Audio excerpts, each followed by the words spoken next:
Rocks and cows, but I disagree with them. That's what I was saying. All right, well, here's the actual clip. You know, you see those maps, red and blue, and there's all that red across there, and Democrats go into depression over it. It's mostly rocks and cows that are in that red area.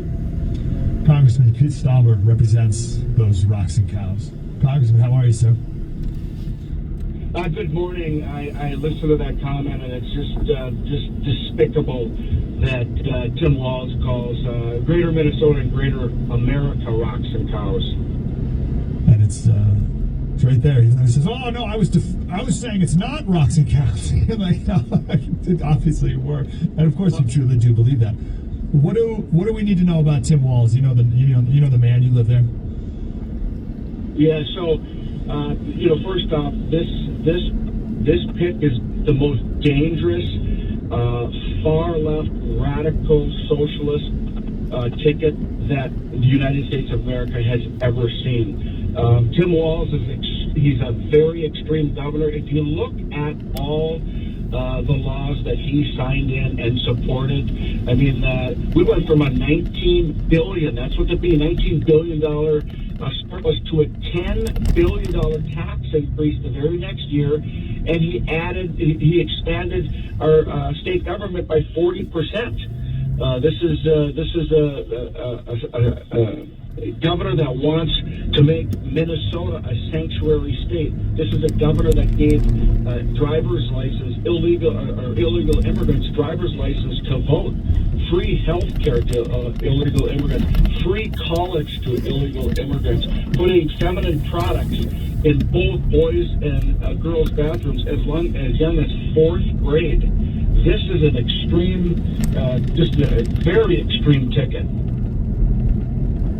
The tax increases. Speak about that for a minute, because I don't think we have enough. And the last time on the show, we talked a lot about the economy and raising taxes. Well, so I will just tell you that the $19 billion surplus, Tim Walz told every Minnesotan that you will be getting a $2,000 tax rebate check.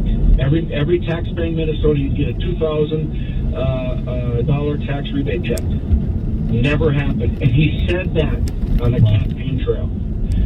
So again, Walz is, you have to watch what he does, not what he says, just like the Harris-Biden ticket. When we talk about Harris, it doesn't matter at this point that Harris is the candidate.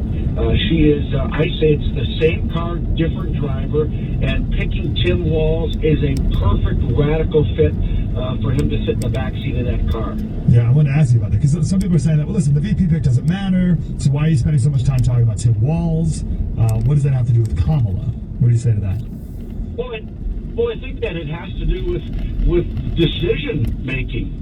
Tim Walz right now, we know that, and we respect his service in the Minnesota Minnesota National Guard, Army National Guard. We respect that. But he stole valor when he stated that his retirement position was Command Sergeant Major. He knew that was wrong, and he knew it was wrong to say that he carried weapons in war. He never was in war. That's stolen valor. The American people are thankful for every service member's years of service. But what I'm talking about, and the American people and Minnesotans are talking about stolen valor. He misled Minnesotans and the American people. He lied to Minnesotans and the American people about his service record. That is the definition of stolen valor. And I can tell you that I think the Harris campaign, the vetting team probably has been fired by now because of that. Tim Walz owns the stolen valor, and the American people now know what type of individual he is. And I think that goes to the character. I think that goes to the character when you lie about your service. Stolen valor. Yeah. There's been so much. It's been like 3 days or something since he was announced vice president, and every day there's more stuff coming out. It's like, oh geez, did you vet this at all? Like, this is like awful stuff. He lost it. Let me tell you something. let me tell you something real quick for your listeners. Obviously, you're well aware of the riots in 2020. Sure. Tim Walz sat like a deer in the headlights for 3 days as Minneapolis burned to the ground. It's like the second most devastating riot, other than I think the '92 riots in L.A. Millions and hundreds of millions of dollars in damage, and Tim Walz called it, quote, these are his words, righteous anger, end quote. The Minneapolis mayor was begging for him to get the National Guard out, and then his excuse for not putting the National Guard out was what? Tim Walz described the Minnesota National Guard at that moment as, quote, just a bunch of 19-year-old cooks, end quote. That is offensive, especially. What does that mean? What do you mean by that? Like they were like inexperienced? You have to ask him. He described the Minnesota National Guard after we asked him, why didn't you bring the National Guard on hour one?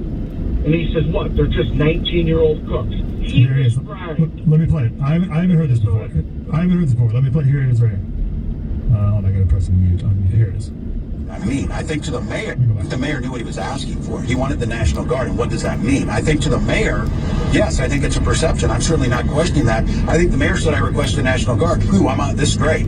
We're going to have massively trained troops. No, you're going to have 19-year-olds who are cooks in some cases. And what are we going to do, and how are we going to use them? Who's that? Well, let me tell you something. That is extremely offensive. And Tim Walz has been shielded by a friendly media. In fact, one of the major media outlets, newspaper media outlets, one of the higher ups has worked on his campaigns. He's been shielded.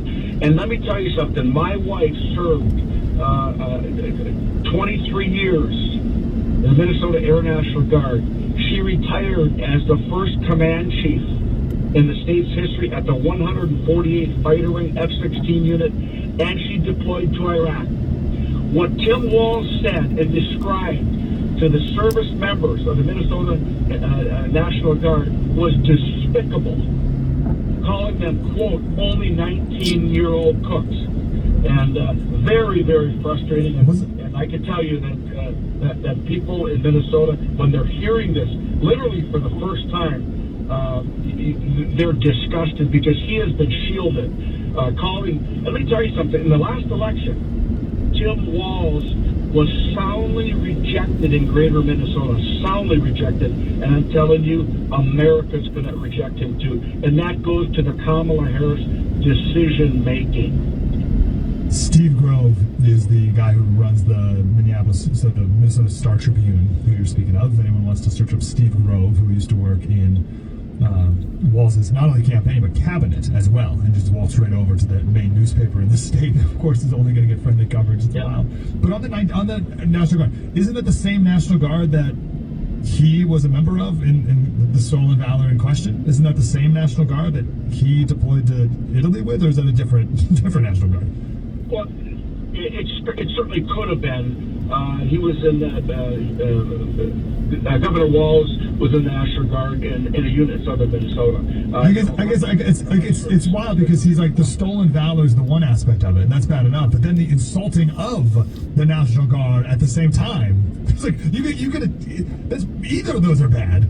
But he's doing both of them. Let me tell you something. He assaulted when he said that every National Guard member, and furthermore, why would you put down a 19-year-old cook? Because guardsmen need men and women serving them in time of need. I mean, listen, it's despicable and it's outrageous that we're finding this. All of this, we're finding it out right now, and America is too. You know, we knew it in Minnesota, but he was shielded. Yeah. Offensive, and we're looking at. Kamala Harris is looking at him.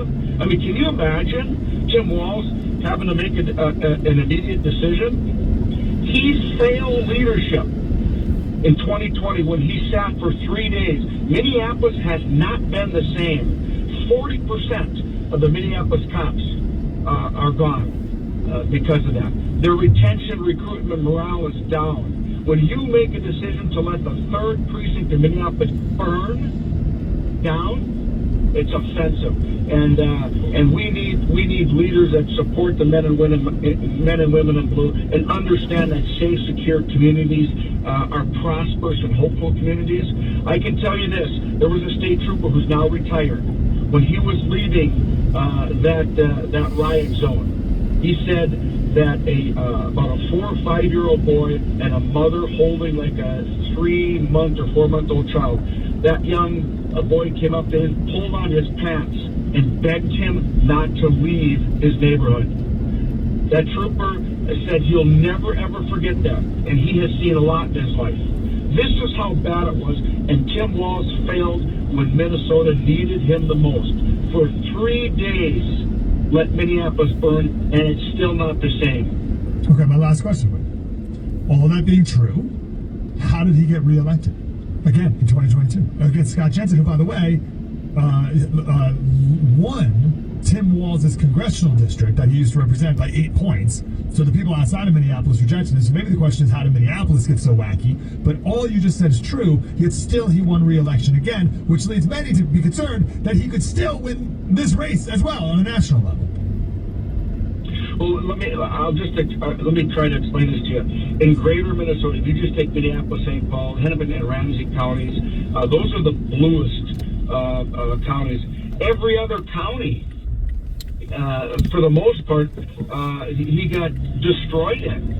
Because when you denigrate greater Minnesota, you've denigrated the heart and soul of Minnesota. And when you denigrate rural America, you denigrate the heart and soul of America, because America was built by our small town communities and the heroes that live within them. And so I think that this next election, Minnesotans now see what our governor did, what our governor said, the stolen valor on him. He owns that. He can't get out of it. You see his campaign now that Biden-Harris campaign has changed his rank. Yes, because he was called out on it. Yeah, and they would have gotten away with it. They have. Pete Stauber represents the cows and the rocks in the northeastern section of Minnesota. Congressman, thank you for your insight. Appreciate you. Thank you very much. Have a great day.